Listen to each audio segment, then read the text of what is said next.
actually late with this one, but I'm gonna review these chapters, two of these chapters in one go because they were translated at the same time. I really dislike the timing of these translational chapters. I mean, I'm thankful that we're getting the chapters translated, but the fact how they are translated, well, let's just say they sometimes do not work for me. Yes, it's the Fire Brigade of Flames, chapter 112 and 1113. I'm beginning with 112, with Shinra having seen the ocean for the first time. Is indeed beautiful, and now they're gonna cross the sea together on a fire-powered ship Toryu. The team has been assembled, which is actually a pretty unexpected team, so to speak. It's the team leader is actually Ogon from the Second Brigade, the guy who was one of Shinra's few friends. And strangely enough, the guide is Takeru, who is also more known as Juggernauto, because actually he's a potato farmer who was from that district. As for security, well, it's gonna be Knight, who is obviously Arthur. Of course, Shinra is following because, well, he has the Dora Burst and is also his security. And, Tamaki is unfortunately following me with. I hope we can be a little bit more useful here, mostly because she's the nun.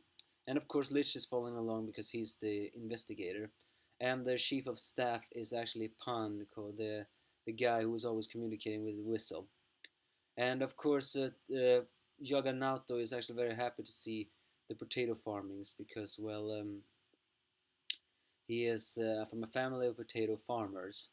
So they get on the ship and prepares to sail, where Yaganato cannot stop talking about the different blessings that potatoes can do. Although Shinra is also saying that this investigation would reveal what the Great Disaster really was. So Juggernaut just during every single day, lunch, dinner, or even during the night, just mentions how much potato can survive in this and that, and yeah, it's actually so funny that until finally the chief of staff just says, uh, mm, okay, just go to sleep. Eventually, they reach the other side, which is a cool new place, and it's pretty funny how much they are all excited to see that.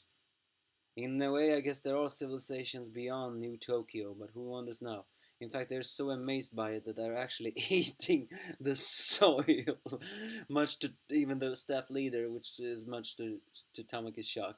And it's during that time we meet Juggernaut's mother, who, well, she looks just like him in face, but in height, not so much. Juggernaut really is big, but then again, I wonder what kind of father he had to become that big. And she mentions how much that sometimes he wish he would have settled down to find a bride, become a potato farmer. But even though he's still a fire soldier, he's still a little bit afraid of fire. It's during this time that his mother reveals that someone is beginning to steal their potatoes. So they wonder who it is. And they are to head towards the tier from the space. And there is a place where it's filled with strange gas.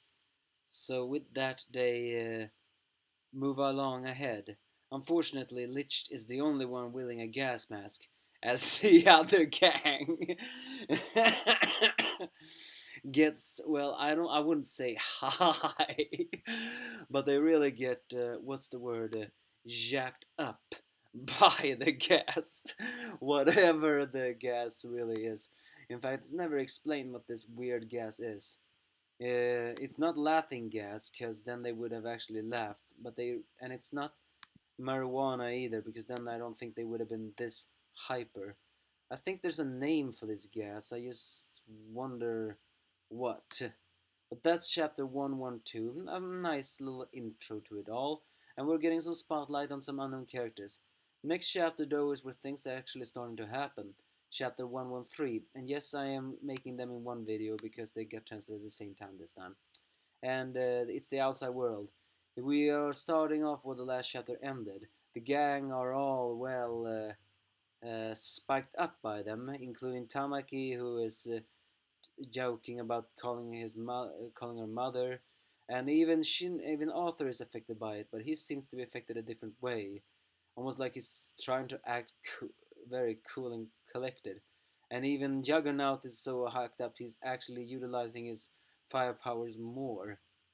So, but even though the Captain Pan is also affected by it, he still has his head enough in the clouds to know where they are going around. Eventually, the guys settle down to sit down, as suddenly they are meet with a very strange-looking object that seems to have eyes and a very large nose. It's not exactly known where that was formed, but it seems to be something else. And then suddenly they hear a voice as a gigantic skeleton-like worm appeared of everything. I think this is the first fictional monster of this manga because, well, we haven't really seen sorry, that many animals, although some birds were realistically drawn, but this is a giant worm-looking creature that is big and destructive. And well, they still hear the voice, and to their surprise, it's not a man. No, it's a creature who lands on their deck, and to all of their surprise, the thing is talking. Yes, it's a potato-stealing mole who is talking. Their reactions, including Tamaki's, like, the mole talked! And then suddenly Arthur just grabbing it and saying, Abomination lost, get lost, be worm food. and then saying, you are the potato thief. The mole just saying, you're new to this region, right? If you save me, I can promise to be your guide.